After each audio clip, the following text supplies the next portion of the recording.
रशू सेवा रेसिपीमध्ये तुमचे मनापासून स्वागत।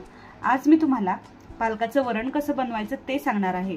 ह्या पालकाच्या वरणासाठी मी इथे थोडा पालक घेतलेला आहे, त्याला व्यवस्थित निवडून तोडून घेतलेला आहे।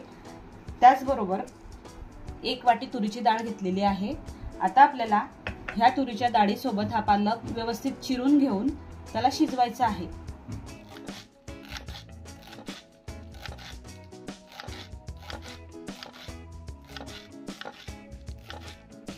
पालकाला व्यवस्थित कापून घ्यायचा आहे। याच प्रकारे मी पूर्ण पालक हा कापून घेणार आहे। तुरीची डाळही मी स्वच्छ धुवून घेतलेली आहे आणि त्याचबरोबर पालकही कापून घेतलेला आहे। आता पालक आणि तुरीची डाळ आपल्याला कुकर मध्ये शिजवून घ्यायचं आहे। आता यात डाळ शिजेल एवढं पाणी ऍड करूया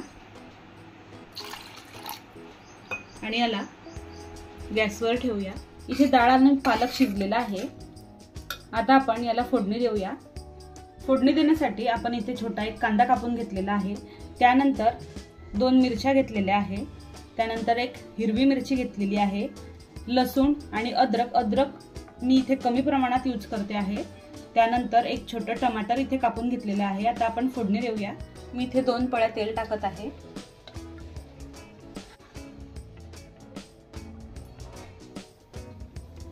तेल हे तापलेलं आहे। आता यात आपण जिरं मोहरी टाकूया।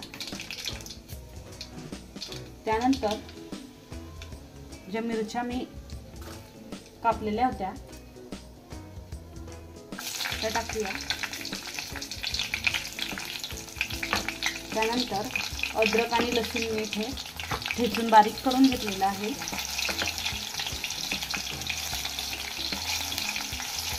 त्याला व्यवस्थितरित्या हलवायचं आहे। कांदा आपण इथे ऍड करणार आहोत। त्याला व्यवस्थितरित्या हलवून घ्यायचं आहे। आता यात थोडं मीठ टाकूया, म्हणजे कांदा हा सॉफ्ट होईल। त्यानंतर यात टोमॅटो ऍड करायचे आहे आणि ते व्यवस्थितरित्या मिक्स करायचं आहे। आता याला व्यवस्थित परतवायचं आहे आणि त्यामध्ये थोडं आपल्याला हळद, त्यानंतर इथे थोडी जिरा पावडर ही टाकत आहे, त्यात थोडी धना पावडर आणि ती व्यवस्थितरित्या कालवायची आहे। त्यानंतर थोडं तिखट, आपल्याला त्यात गरम मसाला ऍड करायचा आहे। गरम मसाल्याचे प्रमाण तुम्ही बघू शकता, मी अगदी छोटा चमचा असतो मसाल्याच्या डब्यात तोच यूज करणार आहे आणि व्यवस्थितरित्या त्याला मिक्स करणार आहे। आता आपण यात थोडा हिंग ऍड करूया। हिंगाचे प्रमाण तुम्ही बघू शकता चमचा। आता यामध्ये डाळ आणि पालक ऍड करायच्या आधी मी इथे चवीनुसार थोडं मीठ घालणार आहे। मी आधी पण कांदा सॉफ्ट होण्यासाठी त्यामध्ये मीठ टाकलं होतं। आता आपण डाळ आणि पालक यामध्ये ऍड करूया।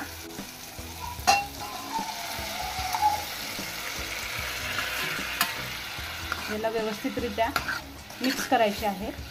मी आता इथे गॅसची फ्लेम ही मोठी केलेली आहे आणि यात थोडे आपण पाणी ऍड करणार आहोत। यात गरम पाणी जर ऍड केले तर उत्तम। तर आपण ह्या वरणावर झाकण ठेवूया।